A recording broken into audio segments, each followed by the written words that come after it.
Hi hello welcome to news site Telugu channel. This is Paritala మూర్తి.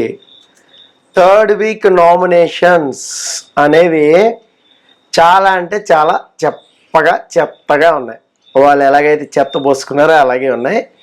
అయితే ఈసారి నామినేషన్స్లో కొన్ని పాయింట్స్ మాత్రం కొంచెం పర్లేదు అని అయితే అనుకోవచ్చు. నిజంగా కొన్ని చెత్తే ఉన్నాయి. కొంతమంది ఆటలో ఉన్నారు, కొంతమంది వేటలో ఉన్నారు, కొంతమంది గలాట్లో ఉన్నారు. వాళ్ళ ఇష్టం అనమాట. ఈ ప్రాసలు పక్కన పెడితే ఈ వీడియో కొంచెం లెంతీగా ఉంటుంది, అయినా కూడా చూడండి. చాలామంది వాయిస్ బాగాలేదు అంటున్నారు. సో వాయిస్ కోసం నేను ప్రత్యేకంగా ఒక మైక్ కూడా తెచ్చాను. ఇది ఎలా ఉంది అనేది కొంచెం కామెంట్ బాక్స్లో కామెంట్ చేయండి. సో ప్లీజ్ చివరి వరకు చూడండి. చాలా పాయింట్స్ చెప్పాను, ముఖ్యంగా 10 పాయింట్స్ మనం మాట్లాడుకుందాం. నెంబర్ 1, సీత నామినేషన్స్ చూద్దాం. యష్మిన్ నామినేట్ చేసింది, పర్ఫెక్ట్ పాయింట్ చెప్పిందని నాకైతే అనిపించింది. అక్కడ డిఫెన్స్ చేసుకుంది కానీ యష్మి పెద్దగా ప్రయోజనం లేదమ్మా, వేస్ట్. అలాగే పృథ్వీది కూడా కరెక్ట్ పాయింటే చెప్పింది. ఆటలో అగ్రెషన్ అనలేదు, ఆట అయిపోయినా కూడా అగ్రెషన్లో ఉంటున్నావు, నువ్వు అవుట్ అయిపోయి వెళ్ళిపోయినా కూడా అగ్రెషన్లోనే ఉంటున్నావు అని ఆ తర్వాత ఒక క్లారిటీ ఇచ్చింది. సో మధ్యలో కూడా మాటలు వదిలేస్తున్నావు అంటే ఎఫ్ అనే వర్డ్స్ అని చెప్పారు కదా నాగార్జున గారు, ఇంకా అది పట్టుకున్నారనమాట. అగ్రెసివ్ పృథ్వీ మీద 3 ఓట్లు దానికే పడ్డాయి. దీనికి మళ్ళీ పృథ్వీ కూడా కౌంటర్ వేసాడు. యాక్చువల్గా అసలు పృథ్వీ కొన్ని పాయింట్స్ నిజంగానే అర్థం కావట్లా, బుర్రకెక్కట్లా. తెలుగు వచ్చి అంటున్నాడు, తెలుగు అర్థమవుతుంది అంటున్నాడు, తెలుగు మాట్లాడలేకపోతున్నాడు, పదాలు ఎత్తుక్కుంటున్నాడు, మళ్ళీ అదే ప్రశ్న వేస్తున్నాడు. ప్రశ్న వేసిన తర్వాత ఆన్సర్ ఇచ్చినా మళ్ళీ అదే ప్రశ్న వేస్తున్నాడు. అంటే రిసీవింగ్ టెక్నాలజీ చిప్ మిస్ అయిపోయింది అనమాట. మొదటి నుంచి వచ్చిన ఆన్సరే మళ్ళీ ఇస్తున్నాడు. మళ్ళీ మనం ప్రశ్న వేస్తే ఫస్ట్ ప్రశ్నకి ఏ ఆన్సర్ ఇచ్చాడు, సెకండ్ ప్రశ్నకి అదే ఇస్తాడు. కావాలంటే మీరు చాలా డెప్త్గా అబ్జర్వ్ చేయండి. కొద్దిగా ఆలోచించాల్సిందే పృథ్వీ. ఇలాగైతే గేమ్ అయితే ముందు వారాల్లో చాలా కష్టం. బిగ్ బాస్ టీం కనీసం ఈసారి తెలుగు వచ్చిన బుర్రలను కొంచెం తీసుకోండి. బిగ్ బాస్ ఇది కొంచెం ఎటో పోతుంది సిరీస్, అందుకనే సీజన్ అనేది. నెంబర్ 2 పాయింట్, విష్ణుప్రియ ప్రేరణ నామినేషన్ అనేది చూద్దాం. సంచాలక్గా నువ్వు ఫెయిల్ అనేది తనకు జరిగిన దాని గురించి చెప్పుకుంది అక్కడ విష్ణుప్రియ. కానీ ప్రేరణ ఇక్కడ కొద్దిగా ఆన్సర్లో కొంచెం బెటర్ అనిపించింది. నీకు నేను ఫేవర్ చేశాను అన్న మాట అదొక్కటే చెప్తున్నా. మళ్ళీ మీరు ప్రేరణను సపోర్ట్ చేసి సూపర్ అన్నారు సార్ అనద్దు. నీకు ఫేవరే కదా అయింది అనే వర్డ్ అనేది నాకు నచ్చింది. అవును కదా, అమ్మాయికే ఫేవర్ అయింది, విష్ణుప్రియకే ఫేవర్ అయింది కదా. తన రాంగ్ డెసిషన్ అనేది రైట్ డెసిషన్ తీసుకుంటే ముందే వెళ్ళిపోయేది, అట్లా సెకండ్ ఛాన్స్ వచ్చేది కాదు. సో ఫస్ట్ పుష్ అన్నో, తర్వాత అదన్నో, చేతులు వెనక్కన్నో అదే అన్నది ఆ పాయింట్ దగ్గర లాక్ చేసింది ఇంకా విష్ణుప్రియ. అది సంచాలక్గా ఫెయిల్ అయింది, అది ఒప్పుకోవాల్సిందే. నిజానికి సంచాలక్గా ప్రేరణ ఫెయిల్, డౌటే లేదు. నెక్స్ట్ విష్ణుప్రియ యష్మిన్ నామినేట్ చేసింది చూడండి. పాయింట్ కరెక్ట్గా చెప్పడంలో కొంచెం తడబడిందా అని అయితే నాకు అనిపించింది. దీనికి యష్మి డిఫెన్స్ కొంచెం బాగానే ఉంది, కానీ ఇద్దరి బుద్ధి లేదనే చెప్పాలా ఏదైతే ఉందో ఆ పాయింట్ అనేది. నెక్స్ట్ ప్రేరణ చేసింది, అది కూడా విష్ణుప్రియది చెప్పుకోదగ్గ పాయింట్ ఏం కాదు. అది చూడండి ఎంత ఇదిగా ఉందంటే. నెక్స్ట్ మణికంఠ యష్మి ఇద్దరి మధ్యలో జరిగిన దాని గురించి నామినేట్ చేసాడు, కొన్ని పాయింట్స్ చెప్పాడు, 3 పాయింట్స్. యష్మి కొంచెం అక్కడ మూర్ఖంగా అయితే వాదించింది. అబ్బా నాకైతే అనిపించింది బాగా. పిచ్చండి వెచ్చ అంటారే అలాగా అక్కడ చాలా క్లియర్గా మనీ 3 పాయింట్స్ చెప్పాడు. ఆ 3 కూడా ముఖం మాడిపోయేలాగా ఉన్నాయి. అందుకనే మొహం మార్చుకుని చిట్లించుకుని మరీ ఉంది అక్కడ. యష్మికి బాగా మండింది అనమాట. బయాస్డ్ అన్నాడు, మైక్రో మేనేజ్మెంట్ అన్నాడు, మధ్యలో నువ్వు ఎవరైనా మాట్లాడుతుంటే ఇంటరప్షన్ చేసేస్తావు, దానివల్ల నేను చెప్పాలనుకున్న పాయింట్ సప్రెస్ అయిపోతూ ఉంటా అని అన్నాడు. ఇలా 3 చోట్ల అయితే లాక్ చేశాడు. దీంతో ట్రిగ్గర్ అయిపోయింది. నెక్స్ట్ ఇదే ఊపులో మణి పృథ్వీ గురించి కూడా చెప్తూ క్షణిక ఆవేశం బాగా వస్తుంది, నీ ఆవేశం వల్ల ప్రేరణ వెనకబడిపోద్దేమో, గుండు పగిలిపోద్దేమో అనుకున్నా, ఇలా అన్నాడు. కంట్రోల్ చేసుకోమని చెప్పాడు. ఇది పృథ్వీ ఒప్పుకోలేదు, ద గ్రేట్లా ఫీల్ అవుతున్నాడు. అగ్రెషన్ అనేది నాలో ఉన్న క్వాలిటీ అంటున్నాడు. అగ్రెషన్ క్వాలిటీ ఎట్లాగైతే బ్రదర్, దానివల్ల డ్యామేజ్ అవుతుంది ఆటలో. నెంబర్ 3 ప్రేరణది చాలా పిచ్చి నామినేషన్. అబ్బా నాకైతే అలాగే అనిపించింది. అమ్మాయికి పిచ్చ కొంచెం ఉందా, డైలాగ్ చెప్తారు కదా, సో అలాగే జల్సా సినిమాలో డైలాగ్ ఉంటుంది, పిచ్చండి పిచ్చ, కొద్దిగా ఆర్ట్గా బిహేవ్ చేస్తుంది. ఆర్ట్గా కాదు, పిచ్చి. సో డైలాగ్ అన్నట్లుగా నిజంగా పిచ్చే ఉంది. రివెంజ్ నామినేషన్ ఇది, కంప్లీట్ రివెంజ్ నామినేషన్. అమ్మాయి నాకు రివెంజ్ చేశారు, నేను ఇప్పుడు క్లారిటీ ఇచ్చేస్తా చూసుకో అని. సో బ్రెయిన్లెస్ యూజ్లెస్ అనుకున్నారు కదా ఇద్దరు ఇద్దరు ఇద్దరు అదే, డౌటే లేదు. గుడ్ల కోసం గుడ్డిగా పోట్లాడుకున్నారు. అబ్బా 5 గుడ్లు ఉన్నాయంట, 2 తను తినేసిందంట, 10 మందికి 3 గుడ్లతో నేనేం చేయాలంటారు. తింటే ఏమైంది, 3 ఉంచాను కదా అని అమ్మాయికి విష్ణుప్రియ. అని నాకు భలే నవ్వొచ్చింది ఆ పాయింట్. నేను లైవ్లో చూస్తే నవ్వుకుంటా ఉన్నా. లైవ్లో యాక్చువల్గా ఇది 5కో 4:30కో అయిపోతా ఉంది, నవ్వుకుంటా ఉన్నా. ఎంత సీరియస్గా ఉన్నారు చూడండి వీళ్ళు గేమ్ అంటే. నేను కర్రీ బౌల్ నీ కోసం ఉంచాను, పన్నీర్ కర్రీ తెలుసా, ఫ్రిడ్జ్లో పెట్టాను అంటే నువ్వు తినేసిన ఎంగిల్ది పెట్టావు అంటే ఎంగిల్ది కాదమ్మా తల్లి, నేను పక్కకు తీసి పెట్టుకున్నా, నేను లేకపోయినా నీకు ఇచ్చే ఆవేశం. నీకు దండనరా బాబు, ఎందుకు వచ్చిన పాయింట్స్. సీరియస్గా గేమ్ గురించి ఆలోచించవచ్చు కదా. నెంబర్ 4 పాయింట్, ఆదిత్య ఓంకి మణికంఠ కళ్ళు తెరిపించాడు. భగవాన్ మణికంఠజీకి జై అన్నట్టు. ఫస్ట్ వీక్ నుంచి నేను నీకు సపోర్టింగ్గా ఉన్నా, నువ్వు లోలో ఉన్నప్పుడు ధైర్యం చెప్పా వచ్చా, అది నిజం. ఆదిత్య ఓము అతను ఎంత ఏడిస్తే నువ్వు నా బిడ్డలాగా ఉన్నావు, ఇట్లా ఉండాలి ఇట్లా ఉండాలి ఎన్ని చెప్పాడో తెలుసా, ఎంత కన్సోల్ చేశాడు తెలుసా బర్స్ట్ అయిపోయినప్పుడు నిఖిల్ కానీ ఆదిత్య కానీ. సో అది మర్చిపోయాడు మనోడు. నేను అడిగానా, మిమ్మల్ని అడిగానా, అప్ప అది కొంచెం నచ్చలా, కొంచెం ఎదటలు హట్ అవుతారు కదా మణికంఠ ఎట్లా ఉంటాడంటే అప్పటి వరకు ఒక యాంగిల్ ఉంటుంది, అప్పుడు దాకా ఇంకో యాంగిల్ చూపించేస్తాడు. అంటే గేమ్ గురించే ఉన్నా, నేను హౌస్లో ఉన్నా, నేను మిమ్మల్ని అడిగానా, మీ దగ్గరకు వచ్చి అడుక్కున్నానా నన్ను కన్సల్ట్ చేయమని. సో క్యా బాత్ కర్ యార్, ఇదైతే నాకు నచ్చలా. గేమర్గా ఉండొచ్చు కానీ మరీ ఎంత సెల్ఫిష్గా ఉండక్కర్లేదని నా అభిప్రాయం పర్సనల్గా. ఇక్కడే ఆదిత్య ఓం తట్టుకున్నాడు, వేరే వాళ్ళు ఉంటే కొంచెం తట్టుకోలేరు, బర్స్ట్ అయిపోయారు. నన్ను ఎమోషనల్గా వీక్ అన్నావు, సలహా ఒకటి ఇచ్చావు గార్డెన్లో అంటూ అక్కడ వాపోయాడు ఆదిత్య ఓం. లైవ్లో చూస్తే ఒక క్లారిటీ వచ్చేస్తుంది ఆదిత్య ఓం పాయింట్ మీద. పాయింట్ ఇక్కడ ఆదిత్య ఓం చెప్పినా కూడా రిసీవ్ చేసుకునే మెచ్యూరిటీ లెవెల్ అక్కడ మణికంఠకి లేదని నాకు అనిపించింది.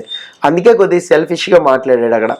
ఇంకోటి ఏంటంటే విష్ణుప్రియ కూడా ఇదే చెప్పాడు, ఏంటి నువ్వు నాకు బ్లాక్ బోర్డ్స్ లీడర్షిప్ క్వాలిటీస్ లేదని చెప్పు, అసలు లీడర్షిప్ క్వాలిటీ అంటే ఏంటో తెలుసా, నేను ఎన్ని క్లాసులు ఇచ్చానో తెలుసా అన్నట్టు మౌంట్ రేంజ్లో చెప్పాడు అక్కడ. కానీ విష్ణుప్రియ అన్న స్పోర్టివ్గా తీసుకోవాలి కదా, మీరు ఎన్ని చెప్తారు, మరి మీరెందుకు స్పోర్టివ్గా తీసుకోలేదని అక్కడ కొద్దిగా ఎమోషనల్గా మాట్లాడుకున్నారు ఇద్దరు కూడా అనిపించింది. అందుకే విష్ణుప్రియ అక్కడ ఒక ఫ్రెండ్ లాగా మీకు నామినేట్ చేశారు, మరి మీరు ఫ్రెండ్ని కూడా నామినేట్ చేశారు కదా, మీకు గుర్తులేదా, అది మరి వెన్నుపోటు పొడిచినట్టే ఉందిగా అన్నట్లుగా ఉంది.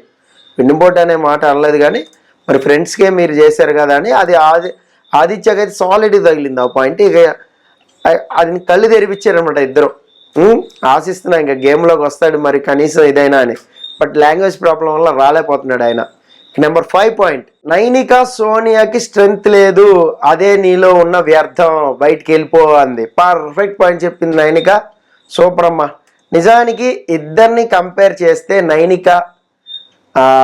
సోనియా నైనిక కంటే కూడా అంత గేమర్ కాదు. నైనిక మంచి గేమర్, అందులో డౌటే లేదు. ఏది టాస్క్లు ఆడటం కానీ కొంచెం క్యాల్కులేషన్ పరంగా మాట్లాడటం కానీ బాగానే మాట్లాడుతుంది ఆ అమ్మాయి చక్కగా. మేబీ లాంగ్వేజ్ ప్రాబ్లం వల్ల తనకు అనుకున్నది చెప్పలేకపోతుంది కానీ సో మిగతా గేమ్లో అయితే పర్ఫెక్ట్గా ఉంటుంది నైనిక, అందులో డౌట్ లేదు. టాస్క్లు వస్తే సోనియానా నైనికానా అంటే నైనికానే ది బెస్ట్ అని బీభత్సంగా ఓట్లేస్తారు జనాలు కూడా. సో నెక్స్ట్ ప్రేరణ గడ్డి పెట్టింది బాగా నైనిక అయితే. సంచాలకుగా నువ్వు ఫెయిల్ అయ్యావమ్మా, ఎవరైనా చెప్పు, స్టార్టింగే నువ్వు టాస్క్ పేపర్ చదువుకోవాలా, ఇది రూల్ అని చెప్పాలా, ఫ్రమ్ ది ఫస్ట్ రౌండ్ నుంచి పర్ఫెక్ట్గా ఆడిస్తే లాస్ట్లో ఆ టై కూడా అయ్యేది కాదు. నువ్వు నీ దిమాక్ ఎక్కడో ఉంది, పర్ఫెక్ట్ నైనిక కరెక్ట్గా చెప్పినావు. కాకపోతే కొంచెం గట్టిగా తగిలేలా చెప్పు ఉండాల్సింది, ఆమెకి ఎక్కట్లా బుర్రకి ప్రేరణకి. సో ప్రేరణకి ఎంత చెప్పినా కూడా వేస్టే అన్నట్టుంది.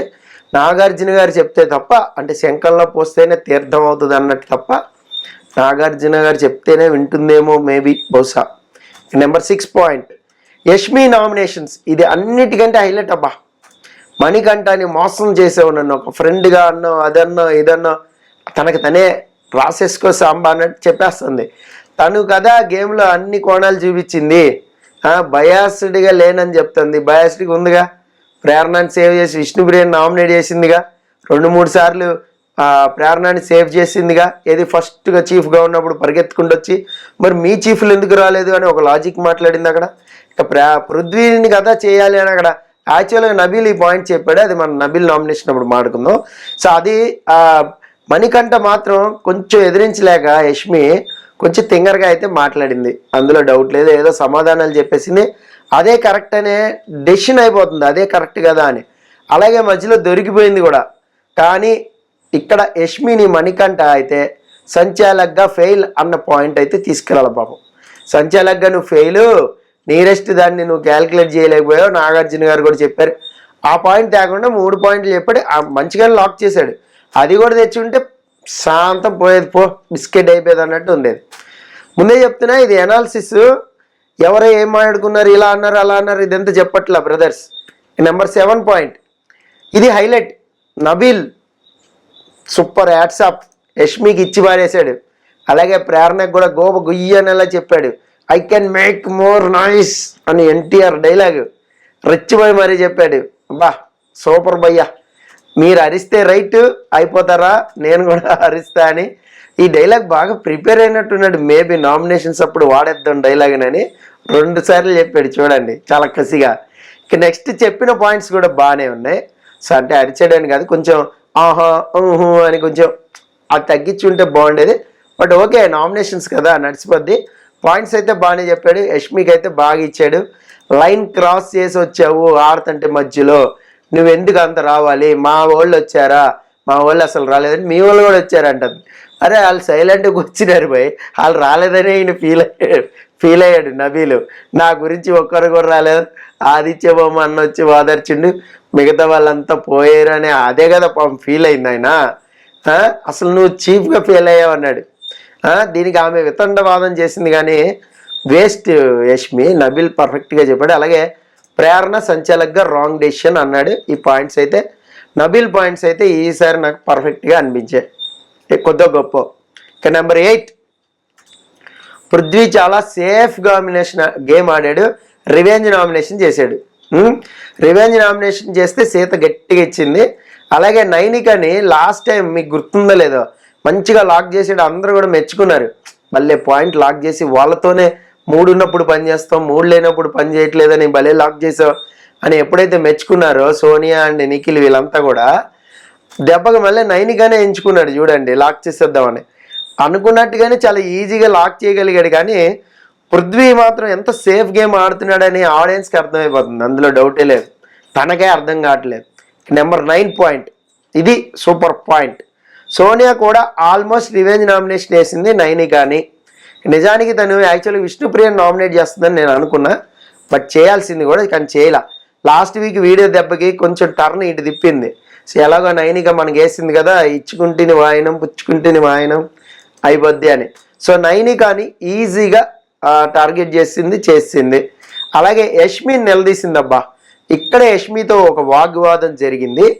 ఒకే ఒక్క పాయింట్లో కొంచెం యష్మికి అబ్బా ఏం అడిగావమ్మా, ఇంత పిచ్చిలో కూడా ఇంత ఉన్మాదంలో కూడా ఏం పాయింట్ లాగావు తల్లి, ఆ ఒక్క పాయింట్ అనిపించింది నాకు. సో మీరు క్యాచ్ చేసి ఉంటారు ఏ పాయింట్ అనేది. మీరిద్దరిపై నేను ఒక స్పెషల్ ఎపిసోడ్ కూడా చేశాను చూడండి. అయితే ఆ పాయింట్ ఏంటంటే, నువ్వు పృథ్వీ అండ్ అభయ్ నిఖిల్ వీళ్ళతోనే ఉండి చిట్ చాట్ చేసుకున్నావు తప్ప ఎప్పుడైనా క్లాన్ గురించి ఆలోచించావా, చీఫ్ దగ్గరికి వచ్చావా, నువ్వు ఎలా చెప్తావమ్మా నేను అనర్హురాలని అంది. ఆ ఒక్క పాయింట్ సూపర్. అసలు క్లాన్లో ఎక్కడున్నావు అంది, ఏం చేసావంది, ఇది ఒక్కటి కొంచెం బాగుంది. మిగతాదంతా పెచ్చే, డౌట్ లేదు. దీని మీద ఒక ఎపిసోడ్ చేసా ఆల్రెడీ, నేను ఎస్టర్డేనే అప్లోడ్ పెట్టాను, వీళ్ళంటే చూడండి, దీని ప్రీవియస్ వీడియో ఉంటుంది అది. నెంబర్ 10, అభయ్ నవీన్ చాలా స్మార్ట్, అందులో డౌట్ లేదు. నిఖిల్ని సేఫ్గా చేసుకుని, అంటే నిఖిల్ని సేఫ్ చేసుకుని తను నామినేషన్లోకి ఎందుకు వచ్చాడు అంటే, అక్కడ నిఖిల్ ఫ్యాన్స్ కూడా అభయ్కి ఓట్లు వేసేస్తారు, కాపాడేస్తారు. కమాన్ యార్ స్మార్టీ గాయ్, నామినేషన్స్కి వెళ్ళాలనే పేరు కూడా ఉంటుంది కదా అక్కడికి వెళ్ళామని మనకి. అంతేకాదు ఈసారి బిగ్ బాస్ అసలు పవర్ ఇవ్వలేదు చీఫ్స్కి ఏమి, వాళ్ళిద్దరిని ఏకాభిప్రాయంతో ఒకళ్ళు నామినేట్ అవ్వండి ఒకళ్ళు సేఫ్ అవ్వండి అని చెప్పాడు. కొంచెం పవర్ ఇచ్చి ఉండాల్సింది బిగ్ బాస్, కనీసం ఒకరిని సేవ్ చేసే పవర్ అయినా ఇచ్చి ఉండాల్సింది. ఏం చెప్పేవాళ్ళు, ఇద్దరు కూడబలుకుని ఎవరిని సేవ్ చేసేవాళ్ళో చూసేవాళ్ళం. ఏది ఏమైనా 3వ వారం కొద్దిగా నామినేషన్స్ కొంచెం 2వ వారంతో కంపేర్ చేస్తే బెటర్ అనే చెప్పాలి. అలాగే సోనియా ఇంకా యష్మి ఇద్దరి పైన పూర్తిగా మారిన చంద్రముఖి అని ఒక టైటిల్ పెట్టి చేశాను, చూడండి, ఆ వీడియో మంచి మజా ఇస్తుంది మీకు. This is Paritala Murthy signing off. Bye bye.